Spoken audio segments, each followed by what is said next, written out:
Bullony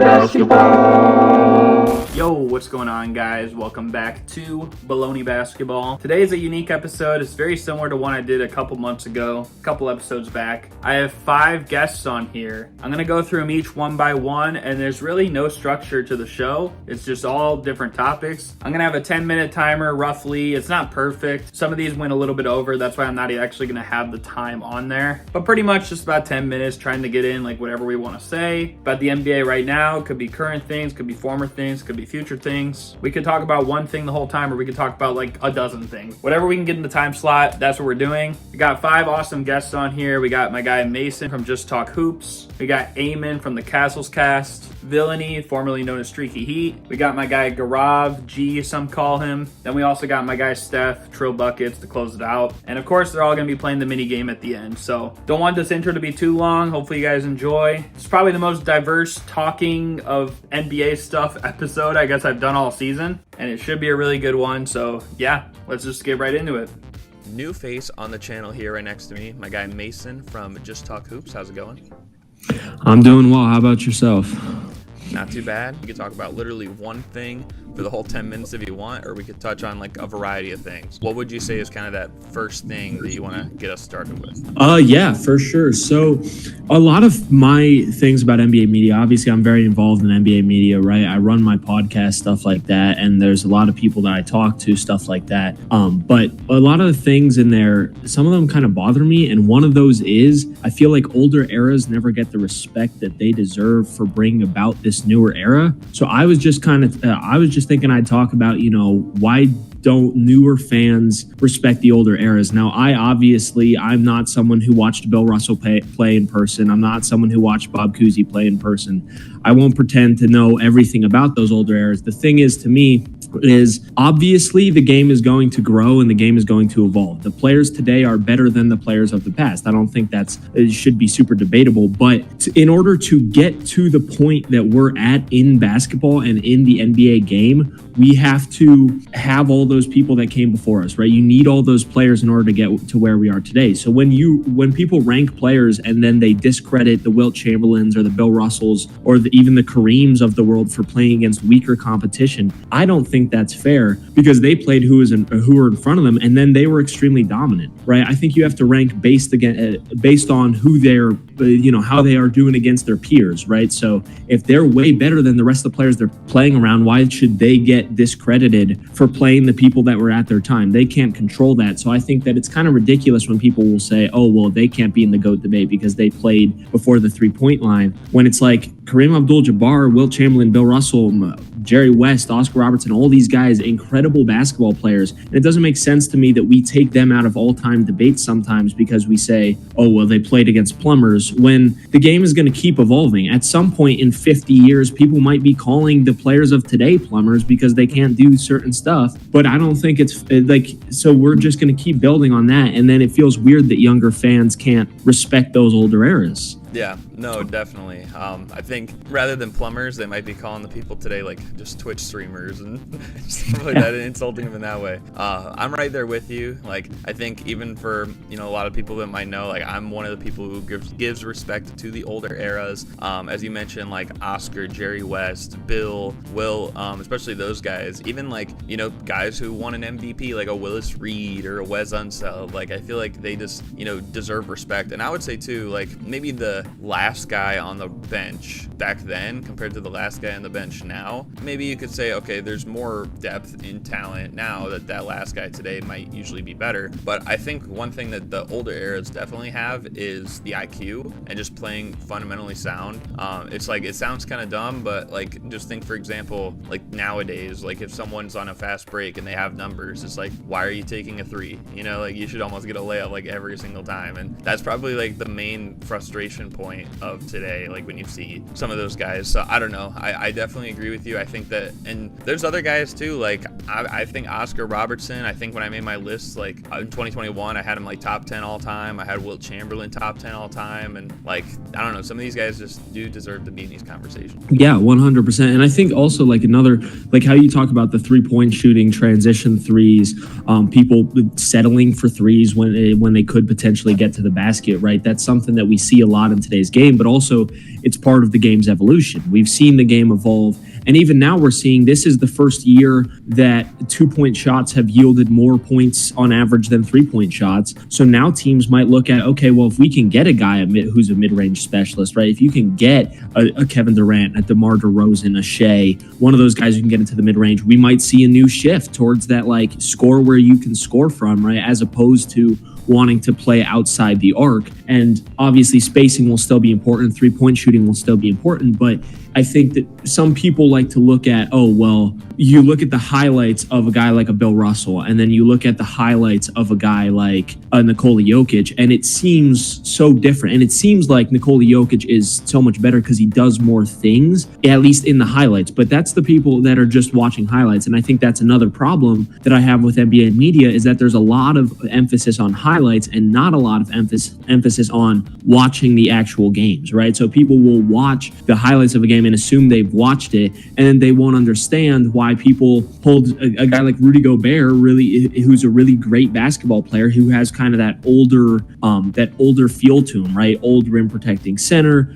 a good rebounder, can't really score from outside the paint or sometimes inside the paint, but like they won't understand why he's so valuable, but then they don't watch the games. And it's like, you can't just take a select number of plays, because if you take a select number of plays, you can make Gerald Green look like one of the best players of all time. Yeah. And you could take a select number of plays from literally any superstar ever and make them not look as good. So I think that it's an issue when people don't recognize, hey, the game has evolved, yes, but we don't get there without these guys. They might not be the most flashy. Bill Russell especially isn't the most flashy player, but when you look at the fact that he's one of the best rebounders of all time, one of the best, if not the best defender of all time, the best winner of all time, undisputed, right? 11 championships in 13 years. That doesn't happen, right? And he's going up, and I know people love to say he's going up against plumbers, but he's also going up against Wilt Chamberlain. He's going up against Bob Pettit. He's going up against Nate Thurmond. These guys who at their time were some of the best bigs in the league. And it's like he was winning those series. He was winning those games. So I just think that it's ridiculous when people can't understand that and can't accept that. And I mean, I get that it's going to happen with casual fans where they're not going to want to respect the guys from the past as much. But I just think as an NBA media, we need to put more emphasis on. I know that these guys aren't maybe quite as talented in a way or quite as exciting to watch, but they're there for a reason. And we don't get the LeBron Jameses of the world without first having the Bill Russells of the world. Yeah, no, definitely. And I think one of the players, even that we both mentioned from that era that I probably advocate for, I guess, the most is Oscar Robertson. I think that especially nowadays, like when people think about the triple-double, they're like, like it was nothing, and Jokic does it better, Westbrook did it better, you know what I mean? But I just think, like, you know, for being a guard in that time, well, first of all, like he has the highest efficiency out of everybody that played before the three-point line, which is crazy considering like there was no three-point shot, and you know there was no like defensive 3-second violation, and a lot of bigs, like the offenses ran through them, you know what I mean? So like there was more prone availability to be around the basket, but we just look at, like, I'm sure you've seen the clip where he's skies high for the rebound and his legs are like feel like they're 5 feet high in the air, you know, and split apart and stuff like that. It's because people don't know, like, he was a track star too. So like, yes, like I think people just need to give more credit to like how athletic those guys were too, and I think Wilt's another perfect example of it. But yeah, that people just definitely need to look at that. Someone even said recently on my show, like I think like basketball is meant to be watched with your eyes, not a calculator. Like, I mean, that's about as good as I think we could put it. Yeah, I like that a lot, actually. Like, you can't just look at a stat sheet and have watched the game. Now, obviously, stats are important, right? Like, you can normally measure how great a player is or how great a team is by their stats. You can look at a team's defensive rating, their offensive rating, and kind of get a sense for how good are they as a team. But in order to truly understand the brand of basketball they are playing, you do need to watch the games. I think a lot of people kind of forget that. And then another thing about that Oscar Robertson, like how it was difficult to get triple doubles back then, they were also much less lenient with assist stats, right? You look at the assist numbers from point guards at that time, and it was nowhere near as high as it is today, and even, you know, past 20, 30 years, when it's been a little more like, oh, well, people will, there's a little more leeway, right? You look at a guy like a John Stockton, he's got a crazy assist record, and then you look at some of those assists, and you're like, that's a bit of a stretch, right? Oscar Robertson, during that time, it was very, very difficult to get in it. Like, you pretty much had to pass it to them and they had to shoot it. Right. No dribbling or anything really. Especially since, and especially since, like you said, the paint was packed because there was a lot of post play, and there wasn't as much around the perimeter because there was no 3-point shot. So there's no sense in taking a 25-foot jumper. Like, it's really difficult for a guard to get in there and make something happen. But Oscar Robertson did that, and it's like it's just an interesting thing of, like, a lot of younger fans discredit that generation just for. Now they're starting to discredit, like, the bar of where they're discrediting is moving more towards the future, right? So they were discrediting the 60s for a while, then the 70s, then the 80s, and now they're telling me that Michael Jordan played with plumbers, and I'm like, well, Michael Jordan also played against Kobe Bryant, who played against LeBron. So, like, we're getting closer and closer. The more we keep calling people plumbers and firemen or whatever you want to podcasters, whatever you want to call them, like, the closer we're getting to today. So, like, the next generation, our kids are gonna be talking about, like, oh, you know, LeBron wasn't really as great as they make him seem. And it's like, if we don't stop the trend of just hating on older generations in order to make the newer generation seem more talented, then it's only gonna affect us in the end. So it's just something that annoys me personally when I see people talking about, you know, like, oh, well, they were playing against, you know, you got to take them out of the discussion. If it was before the 3-point line, it doesn't count. And it's just like, that's part of basketball. That's part of, and it feels like people can't quite appreciate that as much. And yeah, like Oscar Robertson, all these guys, extremely talented. I have Bill Russell 4th all time in my rankings because of my personal criteria, because of how I value all-time rankings. Bill Russell is one of those guys who fits my criteria extremely well, and therefore I put him high, even though, yes, he didn't know what a 3-pointer was. Like, he's still, like, you don't get to that level of winning, that level of success, that level of defense and rebounding and not get into that debate. So I just think that, you know, when people have him, I've seen people put him outside the top 15, and I'm like, what criteria could you possibly be using to put Nikola Jokic over Bill Russell? I really don't understand where they're coming from with that, but, you know, to each their own. But I just think that a lot of people do disrespect older eras a lot more than they need to and should. Yeah. No, that's definitely a good point there, especially, like, as you said, Bill Russell being, like, the biggest winner we've seen thus far in NBA history with 11 titles and, you know, a lot of MVPs too, like, you know what I mean? And being probably the best defensive era for a whole decade's worth. Like, I think you got to give him credit in that regard. But yeah, I mean, pretty much just like you said, like, even if people want to say, oh, some of these players, like stars today, might be a little better than some of the stars back then, like, you can't just ignore them in the conversation. You got to acknowledge that this is like the stepping stones to greatness, you know, like they were the first to do it. So yeah, man, I will say, like, the timer did expire, but is there any, like, other thing you want to touch on, or is there anything else you want to say on this matter before we get to the mini game? Or I think I'm pretty good. Yeah, we can go right on to the game. I got it out of my system, you know. Yeah. A special guest here right beside me, my guy Eamon Cassels. How's it going? Good. Thank you for having me on the show. I'm excited to talk some hoops. Just sending it over to you. What's, like, the first burning thing that you want to talk about related to the NBA? Could be current, could be former. What's that big thing right now? Yeah, for sure. So, as some of you guys might know, I cover the Minnesota Timberwolves, and I'm a Boston Celtics fan, so I just want to talk about those two teams to start off. Starting off with, I guess, the team I cover being the Timberwolves. Overall, I think it's been a pretty encouraging season.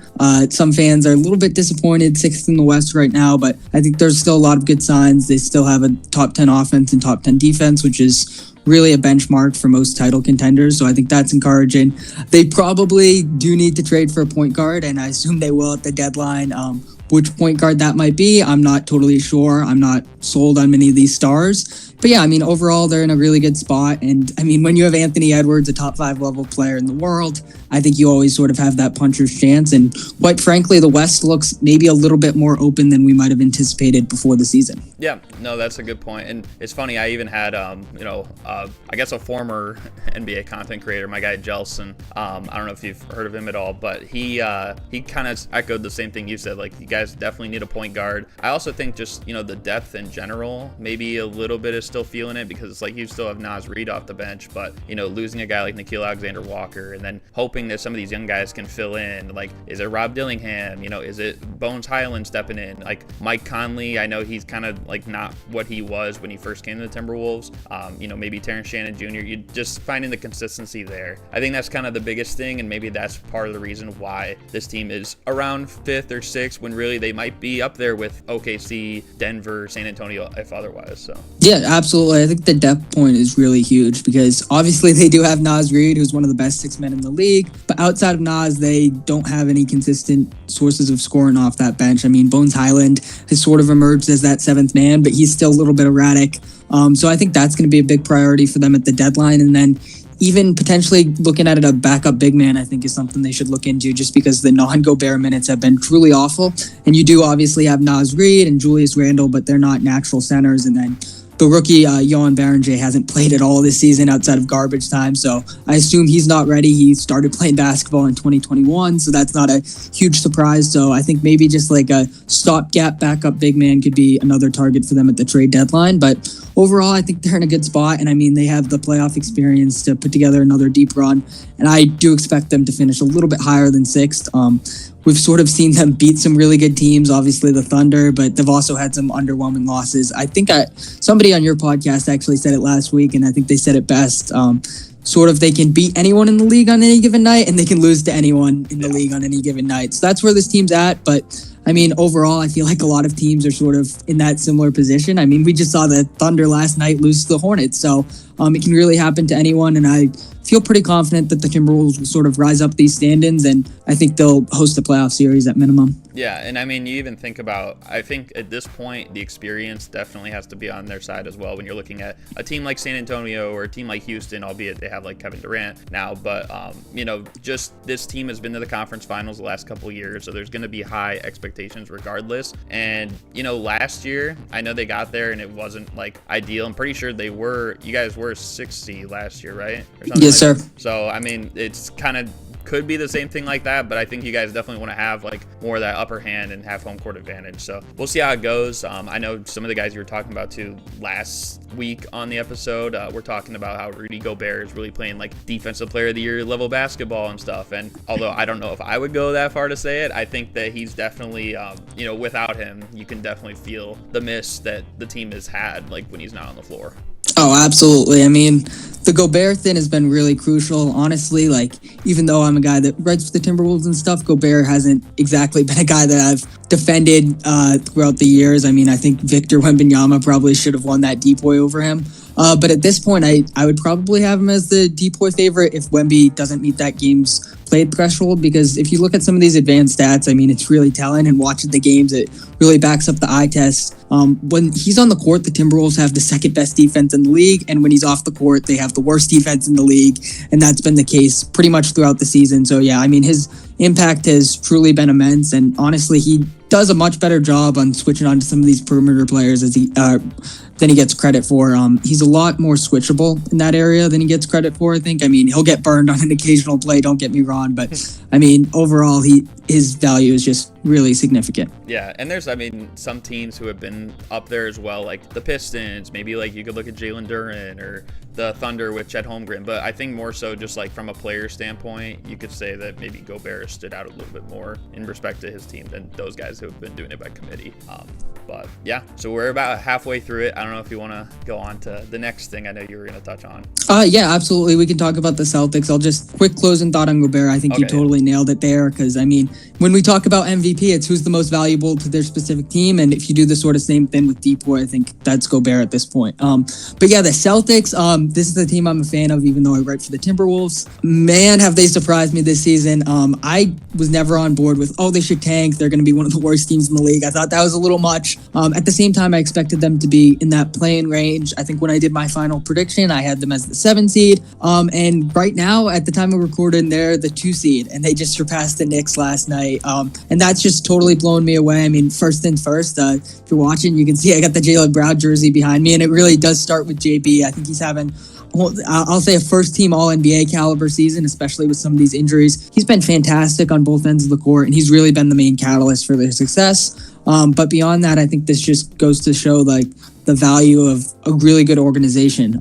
From Brad Stevens to Joe Mazzulla, this team has an incredible culture, and they're able to, find these diamonds in the rough, whether that's Jordan Walsh, Ugo Gonzalez, Josh Minot has contributed at points. He's sort of fallen out of the rotation, but Luka Garza, and then Neemias Queta has taken over as this starting center, and he's been fantastic too. So, I'm just so impressed with this team from top to bottom. Yeah. I think you put it perfectly. Just looking at this team, and now I would say I'm a little bit inverse of what I thought, because I actually thought you guys were not going to necessarily tank, but I thought you guys were going to be that team that's like play-in bound, and then as the year went on, maybe you just kind of sell for the rest of the year and just miss the play-in or something. And I thought the Pacers were going to be that team that was maybe up there competing, fighting. It's been opposite. Pacers are looking like they're first pick bound, and you guys are looking like almost first seed bound, which is crazy to say, because I don't think people expected this. And I think that, Jaylen Brown, as you mentioned, has been playing in the MVP conversation.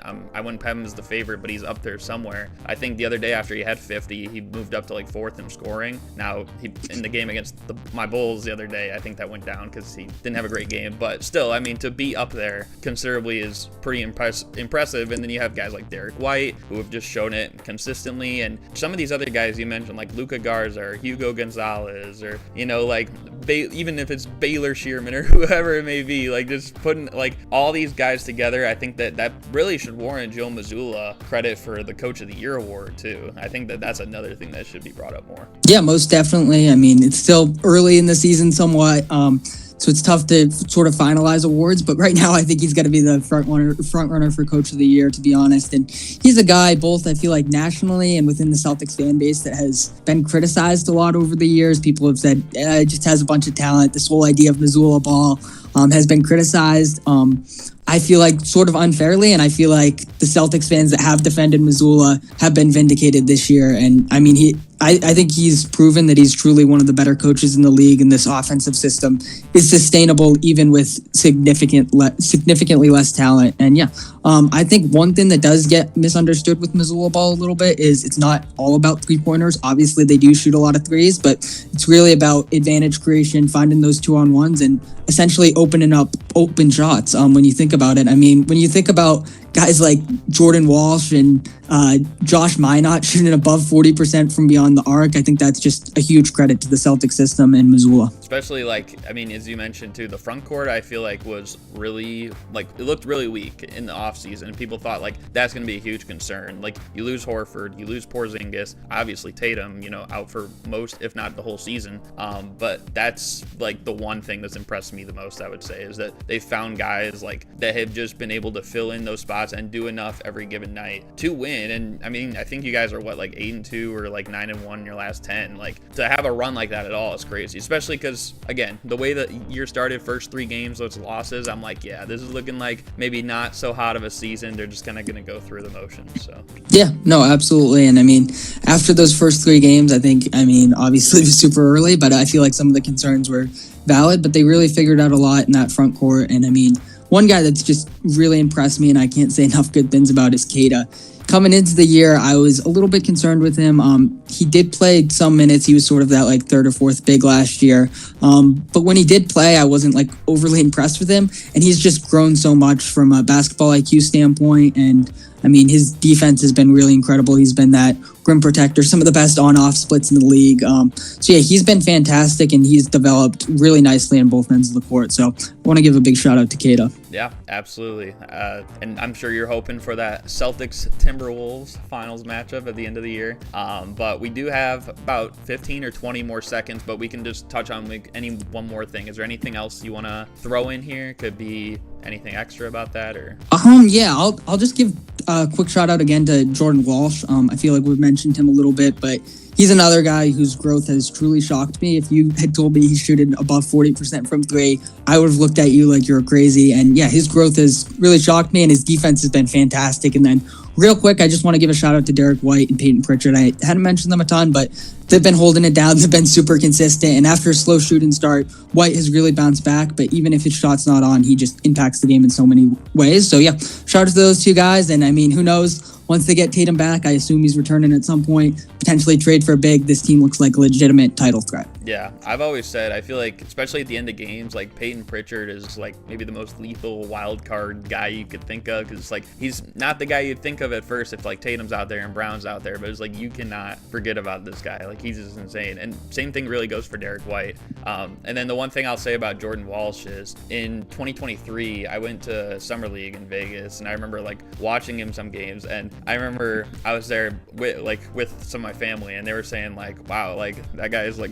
bald and he's just like, how old is he and stuff. And I was like, yeah, but he's pretty good. And then he comes in like 4 straight plays. I kid you not, he got 3 steals and he got 2 dunks that turned into 4 successful baskets. I was like, yeah, he's gonna be good.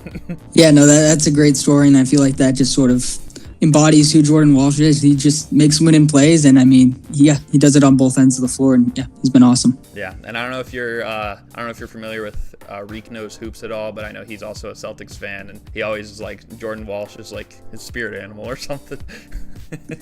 I mean, yeah, that's a great one. I can't blame him. Yeah. But yeah, man, I think that we cover pretty much everything Timberwolves Celtics talk. I don't know if you're ready to hop into this mini game now to close things out. Oh yeah, I'm feeling good. I'm gonna kill it. Just one of the biggest Heat fans I know, Bullony, formerly known as Streaky Heat. How's it going? It's going great, bro. Pleasure to be here. Should be fun. Where would you like to start off? What's like the big thing to start off your 10 minutes? Yeah, so I feel like a lot of the NBA space is talking about it right now, but the Spurs might be surprise contenders out of the Western Conference, man. They've beaten OKC 3 times in a row. No one in the league has even beaten them twice. So it's like, obviously we knew they were going to be a fun young team coming into the season with Wemby, going into his 3rd or 4th year. They have so much good young talent, but it's like a lot of people, I'd say, weren't expecting this type of leap, and I'd say they're ahead of schedule. So yeah, contender status might be there for them. Yeah, I definitely agree. I think matchups too are definitely going to matter the most. You have a young team that can play with OKC like that, and really they've had guys in and out as well. So the fact they're already 3-0, given OKC like 3 of their first 5 losses of the year too, like that's huge. Especially if they end up with a similar record at the end of the year, it could come down to that, and maybe home court advantage plays in San Antonio's favor, and who knows. I mean, West right now could be a little bit more wide open after recent injuries and stuff. Exactly. And the thing about the Spurs is obviously they have like an alien on the floor at most times. So it's like there's not really an answer for that. But it's also, I feel like they've really mapped out a blueprint against OKC. They've exposed their biggest weakness, which is the lack of consistent three-point shooting.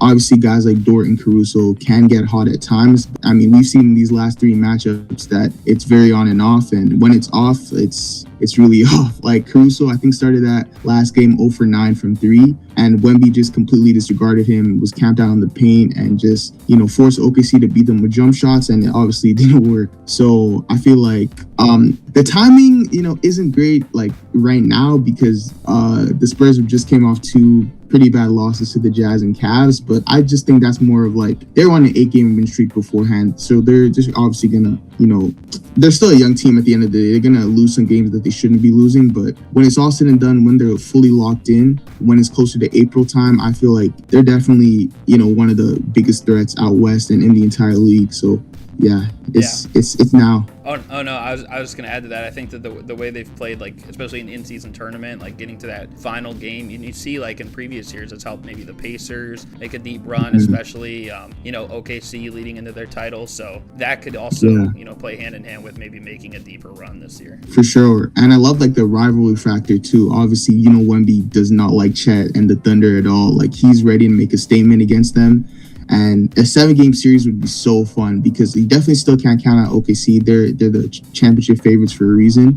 But I feel like the combination of those three guards, Castle, Fox, and Harper, like Harper was such like a great pickup for the Spurs. Like their franchise is so lucky because you're telling me that you get Wemby, Castle, and then somehow you still end up with the second pick again and get Harper. Like it is just so electric over there. And like you can see the fan base is really like behind those core group of guys. Even Keldon Johnson, like off the bench, like they just have so much, energy, and like they're hyped to get back into the postseason contention. And it kind of reminds me a little of the Light the Beam Kings when they first got back to the playoffs. Obviously, this group is way more talented, but just the energy of the fan base behind like the core guys, and like I feel like in a playoff setting, it'll be so active in there, and I feel that'll help them for sure advance at least to the second round. I don't know about conference finals yet, but they're definitely going to be tough out for any team. Yeah, definitely. I think as well, like some of those other guys, like you said, Vassell, Keldon Johnson, like they're also reaching that point now where it's like they're kind of like veterans. They're young, but they're still veterans too. For sure. And the ultimate veteran, Harrison Barnes, he just does everything exactly what you need. So and paired with Fox again too. So I mean, that's even good for him. We still got 6 minutes left. Would you like to focus on something else? Yeah, we can hop around.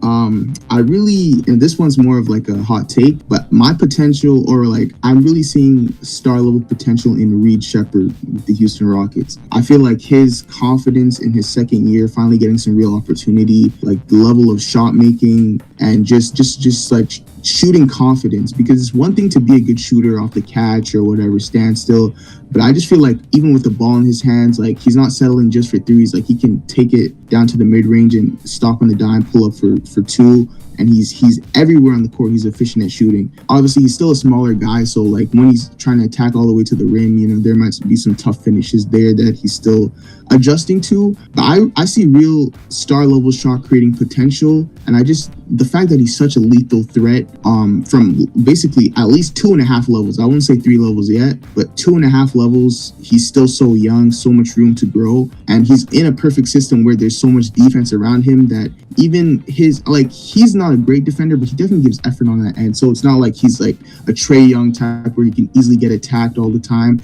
And yeah, I feel like Houston really has a star in the making on their hands. And yeah. Yeah, no, definitely. I've been high on Reed Shepherd this whole year, especially when VanVleet went down. It's like someone needed to fill in that spot. And I know Eamon has been playing in that spot too, but he's also been a guy you can rely on. And I mean, I don't know, there's no, I guess, confirmation behind this, but I feel like just from watching it, I feel like he's like Kevin Durant's favorite young guy on the team, because you've seen how much like he's learned from him just in the games that they've played together. And I think that's huge to see as well, because if he plays even like 80% or 70-80% at his best of what Kevin Durant can do, like that makes the Rockets even scarier, especially a team that's shown so much on defense but still trying to figure things out on offense too. Exactly. And obviously one of these glaring potential weaknesses is like the lack of playmaking so far, but like you said, like he's around such veteran like excellence of KD, and he has so much talent around him that he'll definitely improve in those areas. I have no doubt about it.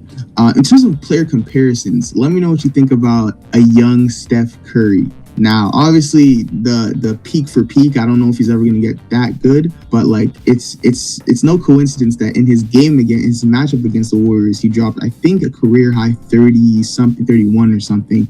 And just showed them that he's he might be a little baby Steph Curry, and right now I say baby in like specifically because he doesn't have the handle yet or like the level of shot creation, but just in terms of like the discipline offensively to where he never feels rushed. It's like he's gonna make sure that whatever he's shooting is a good shot for him, is a shot that he's comfortable with, and it reminds me of Curry's early days on the Warriors before he got that ultimate green light to shoot it from whenever. He was very calculated offensively and such a lethal shot. It's like playing with such high IQ and being that good of a shooter. It's like it's a perfect combination. I see a little bit of Steph in him. So what do you feel about that? I think that's definitely in a similar play style for sure. In terms of potential, it is hard to say, but here's what I would say. Maybe even like a Mark Price who played in like the 90s. And I say that because, you know, Mark Price, I think, definitely played more on the ball than Curry, who plays a little bit off the ball. But also, like, I think just, you know, Curry runs around so much, and I know Reed Shepherd probably does that more than Mark Price, who probably had the ball in his hands majority of the time on those Cavs teams in the 90s. But I think maybe it could be a little bit similar to that, just because I don't think, you know, no one probably runs as much as Curry. But I do see what you're saying in terms of, like, you know, just that efficiency and getting the right shot. I think really all those guys, maybe even Steve Nash, could be thrown in that mix too. But yeah. For sure. Yeah. Like, and I'd say Reed is about, like, I mean, I think he's listed at 6'2", but I think he's closer to like 6 foot, 6'1". So maybe he doesn't have like that 6'3" frame that Steph has, which could make it a bit harder for him. And that's where a comp like Price might be, something, you know, more realistic for him to get to. But yeah, I definitely agree. Either way, star potential is there for him. I wouldn't be surprised if by year 4 he's looking to get into the All-Star game once he officially becomes a starter as well too. So. Oh yeah, I mean, people forget he was the 3rd pick, I think, in the draft. Like, and they're a little bit wild by it, but it's like he was supposed to, you know, be this, and now he's showing it. Just kind of want to know, on a scale 1 to 10 with your own Miami Heat, how would you kind of rate this season so far for you guys? Man, it's been up and down for sure. Like, the first few weeks we were like riding high. Our offense was so dynamic, so fun, fast paced. You know, we were just getting buckets like it was nothing. But obviously, you know, we kind of came down to earth at this point of the season, which is okay, which is understandable. I still think there's a lot to like this season, especially with the emergence of Kel'el Ware. Like, he's, if people around the league didn't know about him, they definitely do now. So, you know, he's just a young star in the making, I feel, and his ability to play with and without Bam is brilliant. He can space the floor at times. Obviously, he's a rim protector, high energy big. So yeah, I like his development. Norman Powell is always just going to be a bucket. It's unfortunate that Hero has just been sidelined with injury so much. He hasn't really been able to build full chemistry with the unit. But yeah, Jaime's having a great season. Bam, his offense is up and down, but at least, you know, he's always reliable defensively. So I say, if I'm ranking the entire season so far, I give it like maybe like a 7. You know, I didn't expect us to maintain that incredibly hot offensive start, but it's also been a lot of games we've just been losing to teams we shouldn't be losing to. So, you know, I can't take all the credit away. So I'll say a 7. I feel like we can definitely get on another similar hot streak. Maybe not to the tune of the best offense in the NBA, but we can just stack together some good wins, because this last stretch of like the last 10 games just doesn't represent, I feel like, what we can do at our best. So you're praying for some streaky Heat then? Yes, definitely so. All back. But yeah, I don't know. I think definitely what you were saying with Kel'el Ware, it feels like to me he's kind of like in the similar situation to Bam right now as when Bam first came to the Heat behind Whiteside, and it's like you had a guy who was a quality starting big right there, but you also have a young guy on the rise, and so you're kind of curious like how that's going to happen. And you even said like he's played well with him, he's played well without him, but also like guys like Powell have played well, and you know, if Hero gets back, like, you know what he can give you. He's just an all-star like a year ago, and then Wiggins, and you know, like, I think that this is a team that could definitely play spoiler in the playoffs. Yep. Are they going to win a championship? Unfortunately, probably not. But I think that they could beat any given team in any given series, just because you have one of the best coaches and you have guys who have been there, you know? Definitely. And especially how, like, the East this year has just been so, you know, up and down. Like, I would not have expected the Celtics to be sitting at the 3 seed right now, you know? Yeah. So just a lot of teams that you expect to maybe be better, like a Magic or even like a Sixers, are like more in the middle of the pack, whereas the Celtics and the Raptors even have really, you know, etched their way into the top of the conference. So yeah, like you were saying, in a playoff series where maybe we do go against the Celtics, and, you know, given our history with them, maybe we do play spoiler as like a 6 seed and we first round exit those guys. But, you know, yeah, definitely we're never really out of a matchup, because yeah, our coaching and just the type of the play we have, like defensively as well, is like, as long as you can guard, even if our offense isn't as great as it used to be, we can always, you know, have a chance. As long as our teams don't play in the play-in for the 4th straight year, I think I'll be good about it. But I don't know if I'm here today with my guy Gaurav G, as some call him. How's it going? How are you? Thanks for having me again. What's the first thing that's the burning topic to you? Yeah, I appreciate it. I honestly been thinking, just based off like how the Thunder have been playing this year, and some of their more recent games and then results. Obviously, I feel like a big topic that a lot of people are discussing now is whether Thunder really can go back to back. Is it really a dynasty they've built right now because they've lost 3 already to the Spurs this season? Maybe that's just a fluke, but to some extent you can't say like, okay, Wemby's been out so many games, he's coming off the bench so many games. Now it's Fox and it's a lot of the guard depth that they have there too, who are really taking over at this point too. And they have like Harrison Barnes coming out and shooting lights out right now too. So there's a lot going on around just that. I'm curious to hear what you think about the Spurs, whether you think they're legit contenders this year, whether the Thunder, I mean, they're probably still like minus a trillion odds to win the chip, but like, what do you think about that? Yeah, I think the last couple years, especially, like, I think when you saw the Knicks play Boston and they beat them in the playoffs last year or 2 years ago with Minnesota against Denver, like,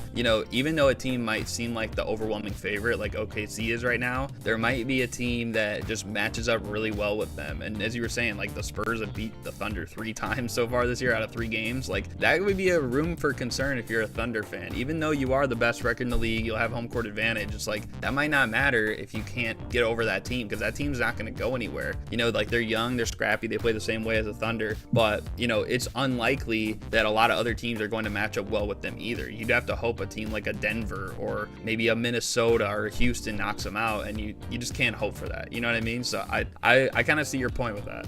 Yeah, no, that's a great point. I think as a Lakers fan, I know you didn't mention the Lakers at all in that little spiel, but it kind of gives me a little bit more hope because, yeah, we have Reeves out for another few weeks also, but we have a slightly more hope now that you see teams actually beating the Thunder now. But then, the Spurs are not perfect either. And if some teams can take down the Spurs, you have the Nuggets, Rockets, what have you in the West. It's just, I feel like a lot deeper than really anyone was expecting coming into the season. The West is at least, but I don't know. Who is your pick to come out of the West right now? If you were to not say the Thunder, who is your pick be?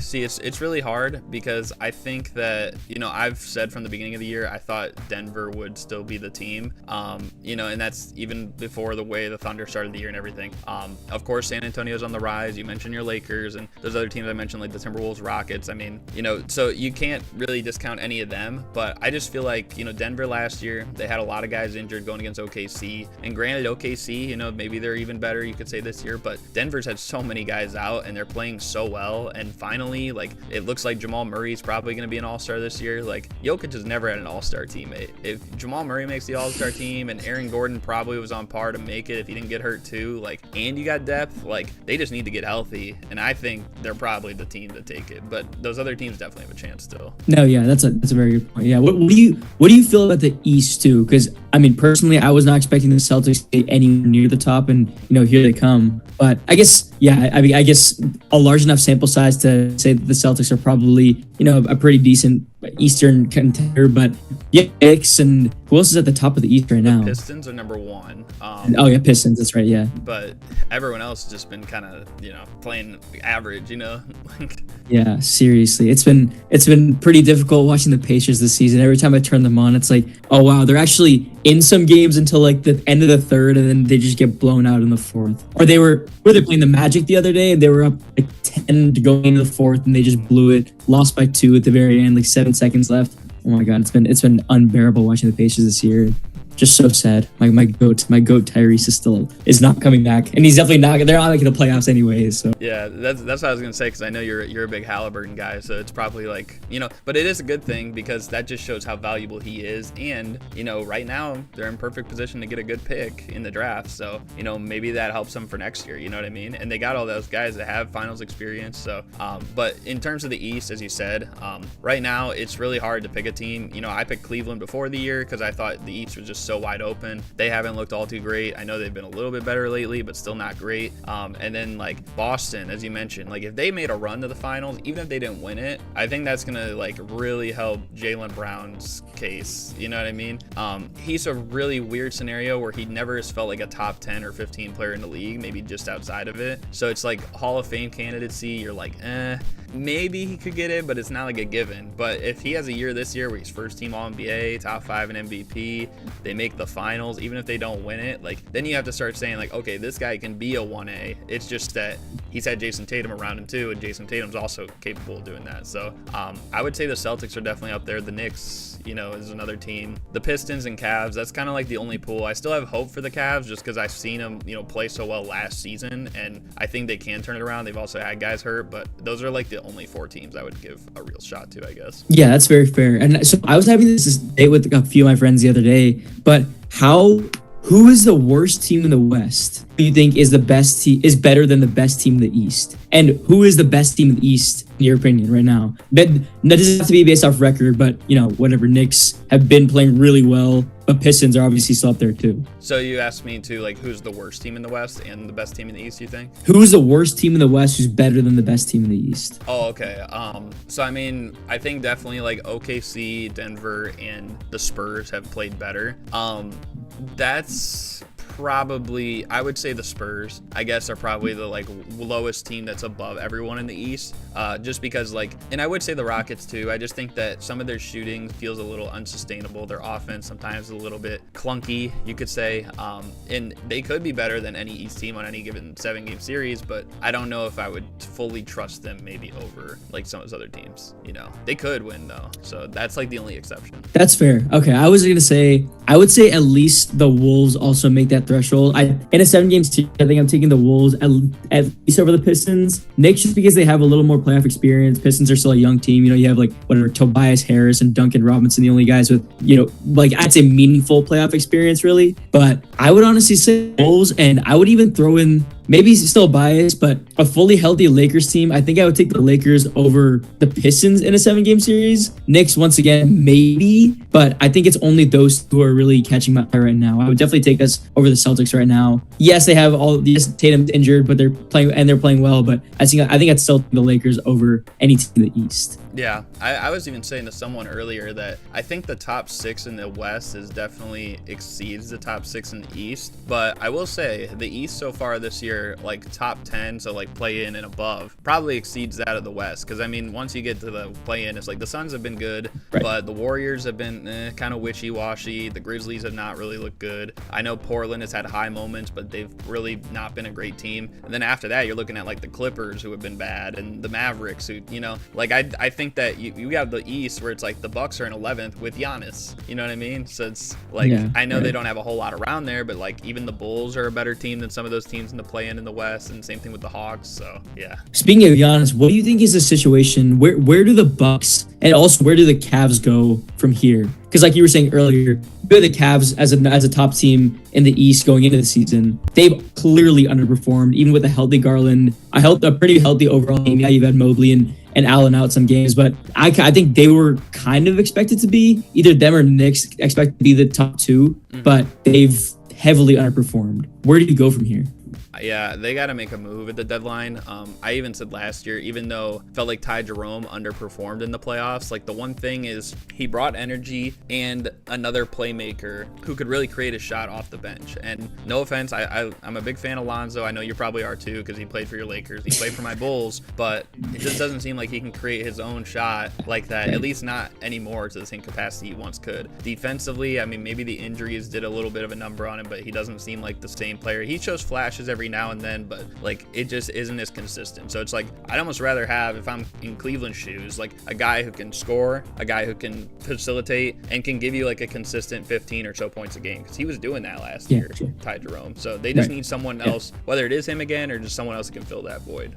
Yeah, that's a really good point. But I don't even know, like, do you have to trade one of the core 4 away to acquire like individual guys who are able to fill those other gaps? I think that eventually they're going to have to make a move on one of them. And I think that Jared Allen and Garland should be looked at.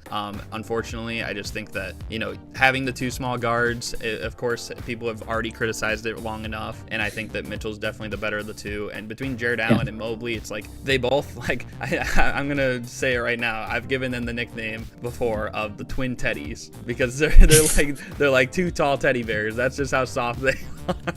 Yeah. It's just crazy. But they're gonna have to move off of one of them, I think. And I think that Allen's a little bit older. Maybe doesn't have as much potential as Mobley, so he might have to be the one that you move off of. But yeah, it's just you can't have two centers like that are soft. Yeah, right. Yeah, that's a great point. Yeah, I think I don't think the Cavs will get rid of Mobley in any time. I think Allen has to be the one to go. But I mean, just going to school in Ohio, I feel like I developed kind of a soft spot for the Cavs. Went to a few of their games, and they're so exciting to watch when they're good. Yeah. But they still, like, Donovan Mitchell at any team's an exciting player to watch, obviously. But oh my God, it's like unbearable watching this team this year. It's just like, why are they not winning games? They're such a good team. Yeah, this is a perfect opportunity for them too. With, as you just mentioned, your boy Halliburton out, and Jason Tatum's injured, and the Bucks. Giannis is pretty much taken out of the championship picture because his whole team's been decimated. So yeah, I don't know, man. However, I will say that was the end of the 10 minutes right there. I don't know if there's anything else you want to add. I do have one thing I will just ask you though. Is I know we talked a little bit about your Lakers, but just kind of on a scale like 1 to 10. 10 being good, 1 being bad. I guess, like, how would you kind of assess where you guys have been so far this year? I'd probably say like I'd say like a 6.5. Okay. I want to say higher, but we had a really, really strong start to the season. We looked really good. When LeBron back, it went downhill. Reeves has been out, obviously more downhill, and a lot of our role players have not been showing up recently. I think Laravia, great start to the season, has simmered down a little bit. Jackson Hayes coming off the bench, whatever. Ayton, I'm still like pretty high on Ayton. I know he's gotten way too much criticism over the years. Obviously, still a bust, of course, but he's been the center that we've needed the past, couple of years. And I don't know. I can't be too low on the Lakers right now just because we don't have Reeves. But I don't know what we need to do because we're nowhere near, even with Reeves, with our full team healthy, we're nowhere near where we should be to be a contender. But I don't know whether that's, letting LeBron. I don't even know. I don't even know what the next steps are for this team because we can make a few different moves. Who wants LeBron at this age anyways? He's kind of tanking the Lakers, but we're like bottom 10 in both net offense and defense. So I don't know. I don't even know what the next moves are right now. It's just really sticky situation, but I can't be terribly low right now. I'll see how it performs. Reeves comes back. If still bad, I would say that like something needs to happen with LeBron because I don't know if you saw yesterday, but also Redick was like, I don't even know what to do anymore. Yeah, like the team can't shoot. We went and got Laravia in free agency. That was the guy that we needed to be a floor spacer, 3D type guy, and he's been good, but not, he's not like a game changer, so I don't even know where to go from here, but I'd say like a 6.5. Yeah. I mean, I know Laravia had that one game where he had like 27 against the Timberwolves, and Ant's like, I don't even know who that is or whatever, and it's like, that's what I'm saying. So I mean, he's shown he can do it, but yeah, I think 6.5 is fair. I personally, like, the number I thought you'd give in my head was a 7. So, I mean, it's kind of around the same lines of it. But yeah, I think the start of the year, definitely first month and a half was looking really good. Last month or so, like ever since LeBron's been back, like I think him individually has looked better, in recent games. I think he started off really slow. But it's just the team, like, success rate. Like, I think they're 500, like, in all the games he's played in since he's been back. Like, you're 500 in the West, you're probably looking at like an 8 or 9 seed, Yeah, right. Got my guy here to my side, Trill Buckets. Steph, how's it going? Doing good. How you doing? Doing pretty good. Whatever you want to touch on, whatever we can get in this 10-minute time frame. So what's like the first thing you want to talk about right here? Well, it's not necessarily a claim. I'm going to lead with a question, so to speak, and then I guess kind of bounce off of you or your first answer. And it's, how do you feel about the 65 game rule? I haven't heard a definitive answer from someone who is a true basketball historian. I understand a lot of historical context as it relates to the sport, whether it's, end of season award accolades, et cetera, et cetera. So I'm really intrigued to hear what you think because I have a very strong opinion about it and I want to kind of see where your mind's at. Yeah, I mean, I think definitely you can think back to some people who have won awards like Bill Walton when he won MVP and missed like 30 plus games, or Patrick Ewing, I think he played like 50 games when he won Rookie of the Year or something, or, like just cases like that. 65 games is, decent amount, right? But especially in like this era where it feels like people maybe are missing more time than normal, or whether it's load management or just missing time for injuries. Now, if they're just straight up sitting out games, then definitely like shouldn't really be considered. But I think also like each voter should have that more in the back of their mind about that and know that like when they're voting for the players. But I think it's fair. If they want to lower it a little bit, like maybe 60 games, and that's fine. I mean, you have to draw the line somewhere. Like you can't just play like 30 games at supreme level talent and expect to win like MVP or be first team All NBA. That's just not going to happen. But if you're playing good enough, and even if you play like 55, 60 games somewhere in there, like it shouldn't really hold you back too much. I think Jokic is a good example because he's missing a decent amount of time right now, and people would say he probably should be the MVP most of the way until he got hurt, and now we don't even know if he's going to be All NBA because of that. For that reason, I would say it is kind of unfortunate, and maybe the rules could be adjusted a little bit, but I wouldn't say by a whole lot, if anything. No, definitely. You said something there that I've said a lot to people when they ask me about it, and you kind of alluded to a little bit when you said, the voters should have that in the back of their mind a little bit. I feel like the rule takes the responsibility away from the voters a little bit to actually pay attention to watch these games and things of that nature. Because, I understand the rule was to avoid, the load management, guys sitting out when they're healthy, caveat, when they're healthy, and they're not playing on a Tuesday night in a league pass game when that's their first and only time being there in the season. I understand that's what their rule more so is geared towards, but I think that should be an understood thing by the voters. You know what I'm saying? To your point, Jokic is a guy that's going to be hindered by it, but even further, we saw Halliburton pretty much run his body into the dirt because he kept trying to play through it.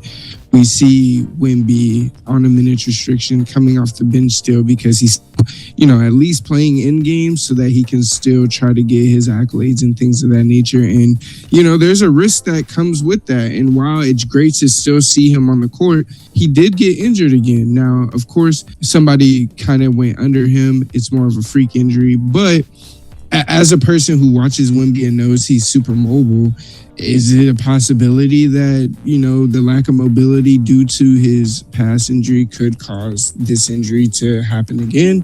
Maybe, maybe not. But I say all this to say, I think it affects legacies, and that's the main reason. Like, I really don't care for it. I've already was someone who didn't like it before, but this Jokic example this season is the biggest example for me because, he was playing better than his MVP year. He was playing better than last year, which in a lot of ways, when I think about winning the MVP the next year, were you better than the MVP last year? You know what I'm saying? And he has been playing better than that. I think he was going to keep that up.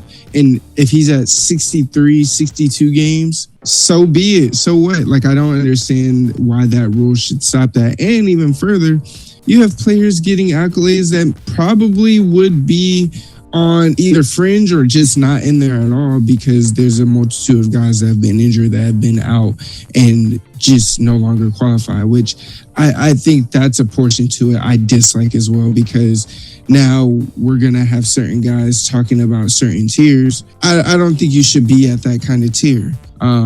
I would have to look at it further to see who some of those guys are, because I do think it still weeds itself out. But it encourages risk, if that makes sense, while we don't want players getting hurt. So I don't know. I just genuinely think it hurts the overall product later on. Playoffs, we're seeing players get hurt, stars sitting out. You know what I'm saying? When's the last time we really saw stars sitting out in the playoffs? Yeah, I mean, only time I can really think of is like, I think and he was still injured, but maybe could have played through it, was like Kyrie in 2015 against the Hawks. But that series was already, they were handling it. Like, it wasn't really a big deal. They swept them. But yeah, I agree with it. And I mean, not to, show off my Donovan Mitchell fandom thing again, but I think of, in 2024, that was a year where pretty sure he only missed he played 63 games or so. He just missed the cut by a game or two, and he was a lock to make second team All NBA that year, and he got taken out of the All NBA consideration because of that. They ended up putting Booker on it, and I mean, Booker's obviously good as well, but that season wasn't spectacular by any means for his standards. I think he was an all-star replacement. The Suns weren't that good. They got swept in the first round. They were play-in territory most of the year. That would be a year I was okay, he would definitely get All NBA, and he didn't that year, so it's unfortunate. But yeah, man, I don't know if there's anything else you want to add on this behalf. We got about 3.5 minutes left. What do you think? I was really just gonna mention some amendments that if they're gonna keep the rule, just have some amendments to it. If, say, a player plays 60 or 64 games, they're eligible, but they're capped out at second team All NBA. That's the max that they can get. They can't quite get first team. If you play 65 games, okay, you're full eligibility. You could get first team. Have a minutes threshold, total minutes played, games played. We have all these advanced stats to calculate all these other things. Why not figure out a formula to be able to see how many minutes of actual time this player has played while also contributing to their team's wins? We have certain calculations for, win shares. Why not consider that with regard to, the minutes and things that players play, so that we can see who's really hurt, who's really not. And again, make sure they're playing in the playoffs. There's been too many players where they're hurt in the playoffs after, if not the first round, game 2 or 3 of the first round.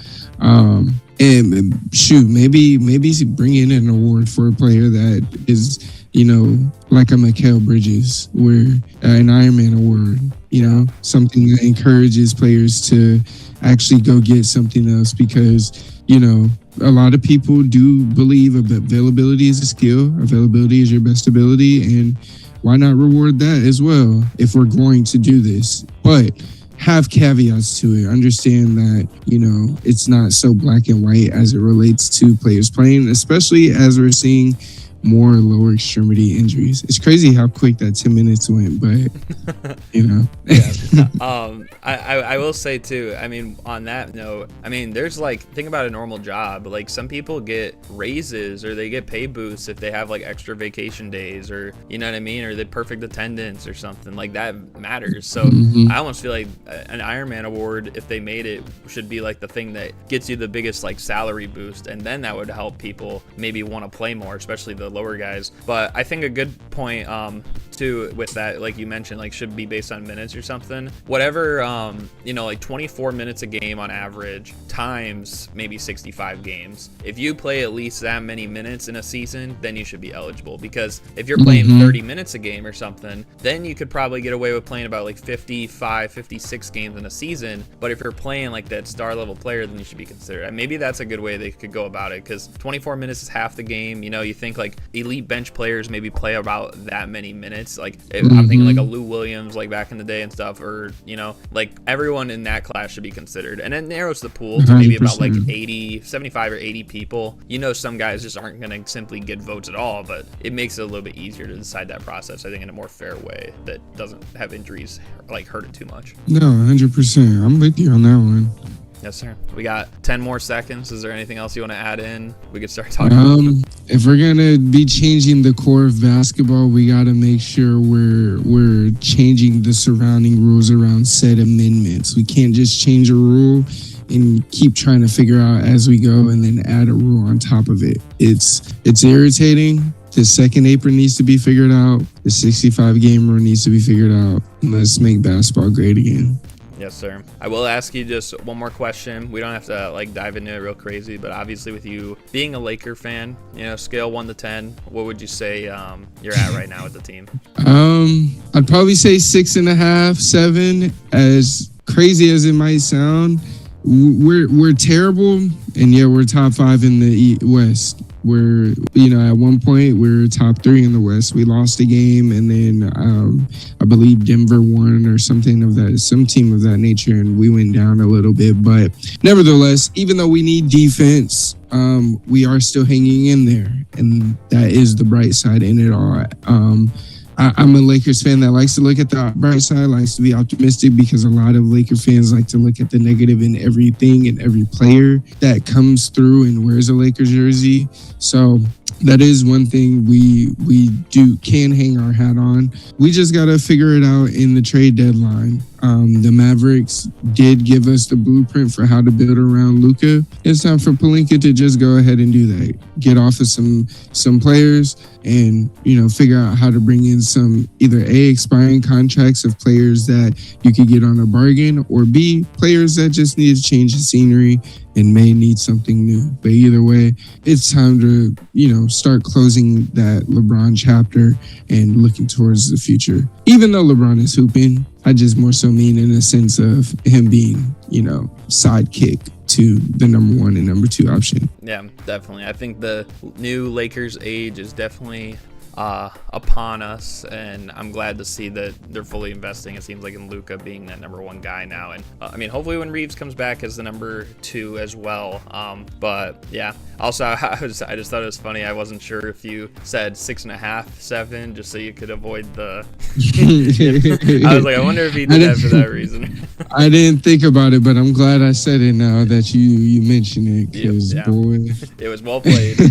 But yeah, man, if you want, we can hop right into this mini game to close things out. I think it'll be a pretty good one. I call it the NBA Epic Tens Minigame. So there's gonna be 3 questions. I'm gonna give you an NBA franchise or an NBA team, and then I'm also gonna give you a stat. You're gonna have 60 seconds to try and name me the players who are top 10 for that team in that stat all time. You can just throw out names like rapid fire. If you get answers wrong, you don't get penalized or anything. You get more points for the higher they rank. So the number 1 answer will get you 10 points, number 2 answer will get you 9 points, and so on. I'll tell you at the end of each 60 seconds like which ones you got right or wrong, but I won't tell you like in the middle of the round. But I will give you time updates, like, okay, you got 30 seconds left, like 10 seconds left maybe. So The first one is Oklahoma City Thunder, total rebounds. Go. Total rebounds, okay. I think we've got to have Jack Sikma. I think we're going to have Sean Kemp. I think Ibaka will be on there. Kevin Durant might have made it on there. Russell Westbrook. I'll throw out Gary Payton. We'll put Sam Perkins maybe if he played long enough. We'll do Spencer Haywood might be on there. We'll do We'll do Perkins isn't gonna be on there, but I'll say like Kendrick Perkins. I'll say him anyway. We could do Shea. We'll throw him out there. I don't think he'll be on there, but we can do Steven Adams should be on there. Got about 25 seconds. Nick Collison.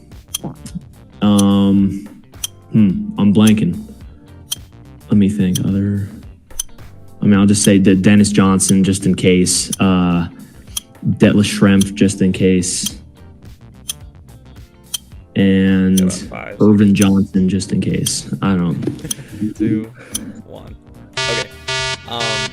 That is time. Sean Kemp, Kevin Durant, Steven Adams, Nick Collison. Damn, this is a tough one. Damn, this is a really Serge Ibaka. Let me think.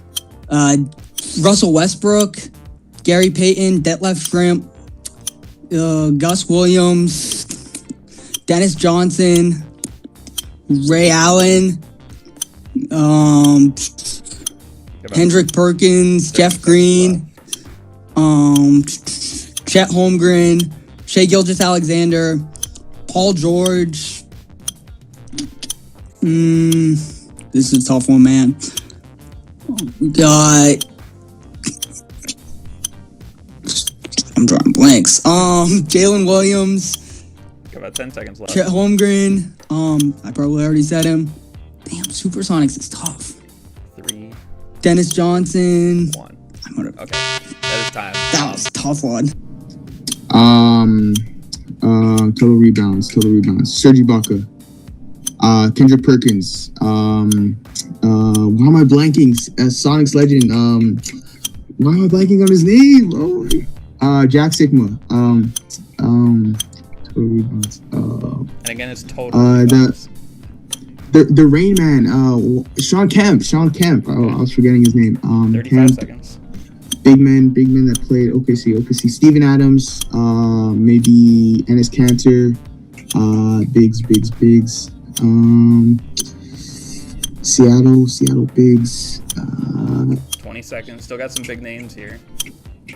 I'm just go for Gary Payton. He was probably rebounding. Maybe Kevin Durant. Maybe Westbrook. 10 seconds left. Maybe Chet. No, he's not there yet. Oh, fuck. Three, Seattle. 2. Okay. Damn. Okay. Kevin Durant, Steven Adams, Nick Collison. Was Schrempf on that team? I probably would not say Ray Allen. Russell Westbrook, Kendrick Perkins, maybe Serge Ibaka. Probably not Shea. Probably not CP. Let's see. What's talking about those other teams? Next. Oh my God, John Kemp. Got about 30 seconds left. Okay. Who's on those teams? Gary Payton, maybe. Oh my God, who's the big?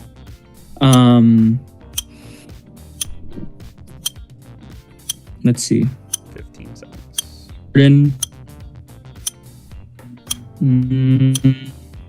Alex Abrines. Wow, what a bowl. 3, 2, 1. That's time.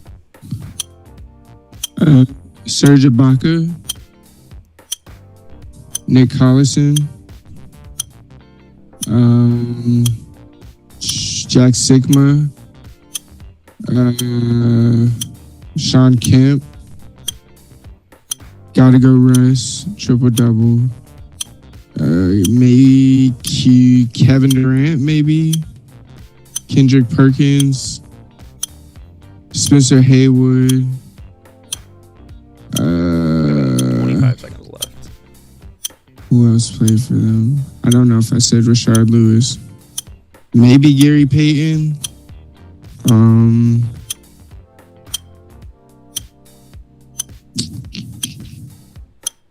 That's all I could think of in their history. Still got 10 seconds if there's anyone else that comes to mind. 3, 2. There's a dude I played with on 2K, but I don't remember his name. Next, we got Indiana Pacers. Total 3-pointers made. Go. All right, so we're going to have Reggie Miller. Tyrese Halliburton might be on there already. We'll do... Ooh, this is a tougher one. We'll do... I don't think Aaron Nesmith will be on there yet. We'll do Victor Oladipo, although I don't know if he played enough time. Paul George. George Hill, maybe. We'll do Lance Stevenson. Danny Granger. I don't think Meta World Peace would be on there, but we'll say him anyway. See, the older guys didn't shoot as much, so I'm trying to think if there's anyone there. Like, I don't think James Posey would be on here. Got about 25 seconds. And then this is a much tougher question. Yeah, I don't know. I'm trying to think of shooters, but I don't have much. 4, 3, 2, 1. Okay. That was bad. Reggie Miller, Paul George, Tyrese Halliburton, Chuck Parson, Detlef Schrempf, Danny Granger, Victor Oladipo, Aaron Nesmith, Andrew Nemhart. This is a random one. David West. I don't think that's gonna hit. I'm just trying to name players. Ron Artest. Got about 30 seconds left. Rick Smits, Rick Fox. Dude, Wesley Matthews. About 10 seconds left. TJ McConnell. 3, 2. That was bad. Okay. I was drawing blanks there. Damn. Reggie Miller, Victor Oladipo, Tyrese Halliburton, Pacers history, Mark Jackson, who are the wings there? Pacers. Pacer teams. Why am I blanking? Man. Pacers. Paul George, Lance Stevenson, maybe George Hill, CJ Miles. Old Pacers, bro. Nothing's coming to mind. What the hell? Pacers. Ron Artest, maybe. 15 seconds. Okay. A couple are still playing in the league. 3,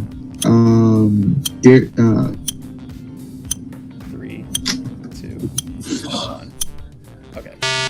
I just went blank. Okay. Reggie Miller. Oh my goodness, who else is there? Jalen Rose. Tyrese, of course. Danny Granger. Roy Hibbert. Let's see if he's on that list. Let's see who's on those teams. Oh my god. Oladipo, Sabonis. Got about 30 seconds. Mm-hmm. There are some recent ones. Yeah, okay. Why am I blanking right now?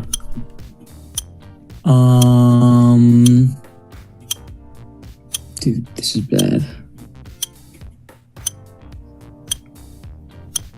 Got about 10 seconds. There's some 2010s guys. 2010 Pacers. 2. Yeah, nothing. Nothing's coming on right now. Dang. Reggie Miller. Damn, what is bro's name? Jalen Rose. Boy, I almost forgot his name. Paul George. Danny Granger might be on that list. The Pacers don't have much history, honestly. CJ Miles, maybe. Got about 30 seconds left. George Hill might be on that list.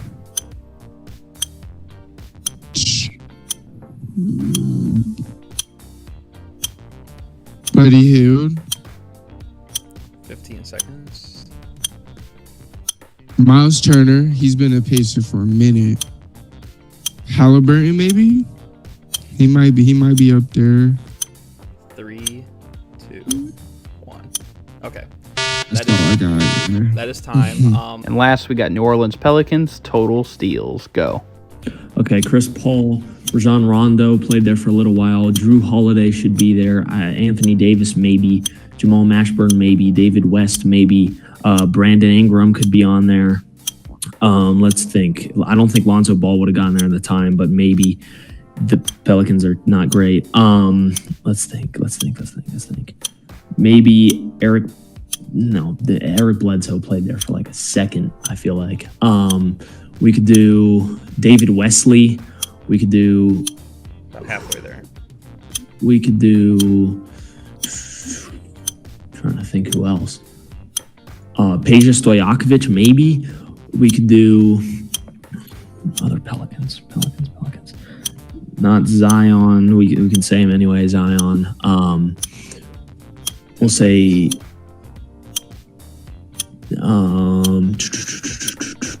Four, 3. Herb Jones, Trey Murphy, Jose Alvarado. Wow. Gotta go with Chris Paul right off the bat. I'll go Marcus Thornton, Anthony Davis, Jamal Mashburn, and then I'll go Jose Alvarado, CJ McCollum, Herb Jones, Zion Williamson, no way.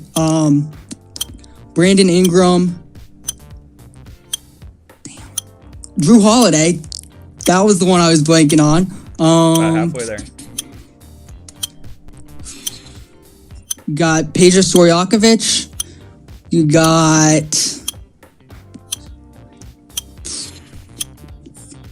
Emeka Okafor, David West. You got 10 seconds.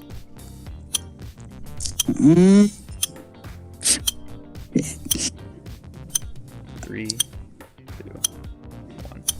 Okay. That is time.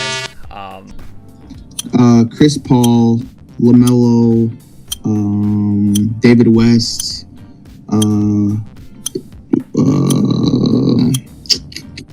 total steals, Hornets, Kemba Walker, Del Curry. So it's New Orleans Hornets.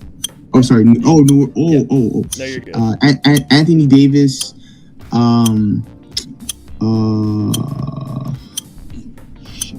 Shit. Maybe Eric Gordon. Got 30 seconds left. New Orleans Hornets. There are some current Pelicans too on this, I will say. Zion, Ingram, Lonzo, Herb Jones, 12 seconds. Tyson Chandler, New Orleans Hornets. 1, 0. Okay. Jeez. So that's time. Okay. Drew Holiday, Chris Paul, Anthony Davis, DeMarcus Cousins. I don't think Alonzo Mourning was on the New Orleans team. He was not, no. Okay. Who's on this team? Peja. Was he on? I think he was on the. Oh no, he was on the. No, maybe Peja Stojakovic. Let's see. More recent. Zion, maybe. I don't think so. Trey Murphy probably there already. Jones probably there already, of course. Let's see. CJ McCollum. Got about 20 seconds left. 2010s guards. Who's there? Hornets. Oh, David West. 2. Okay. Okay, that's time. Yeah. Chris Paul, Drew Holiday, maybe. Anthony Davis, Baron Davis, I don't think Peja was out there still in the pill. You got about 30 seconds left. What's dude's name that played for the King? Tyreek Evans. Jose Alvarado, maybe. Herb Jones, David West. Who else? You got about 10 seconds left. 3, 2, 1. Okay. That is time. So score by score, starting with Mason from Just Talk Hoops. Got 52 points on his first attempt on the Oklahoma City Thunder total rebounds.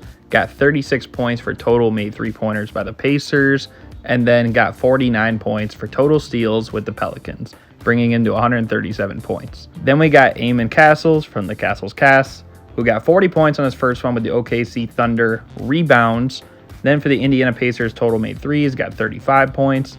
And then he got 46 points with Pelicans total steals, bringing him to 121 points. As for Bullony, he got 43 points on the first one with the OKC Thunder total rebounds, got 28 points for total made threes with the Indiana Pacers, and then for total steals with the Pelicans, 33 points, bringing him to 104. Then we got Gaurav, who got 40 points on the OKC Thunder total rebounds, 33 points for Indiana Pacers total made threes, and for total steals for the Pelicans, 44 points, bringing him to 117. And as for Steph, Trill Buckets, for the first one with the OKC Thunder total rebounds, 48 points, Indiana Pacers total made threes, 48 points again, And with Pelicans' total steals, he one-upped it with 49, bringing him to 145 points, which also is the highest score of the season.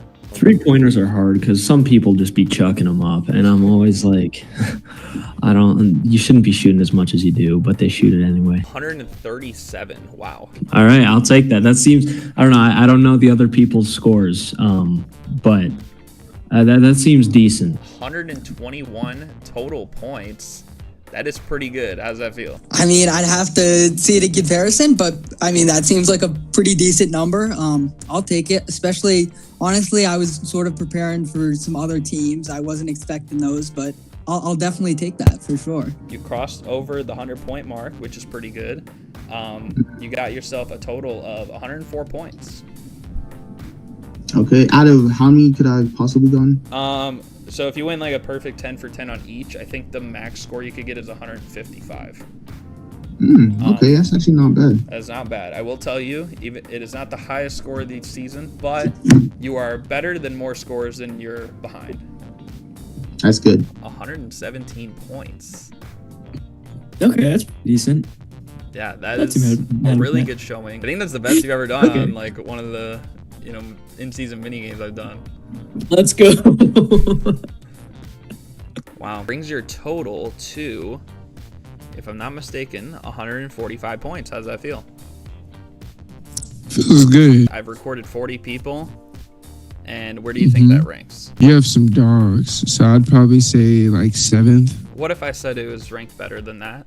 Top 5? Damn. 3?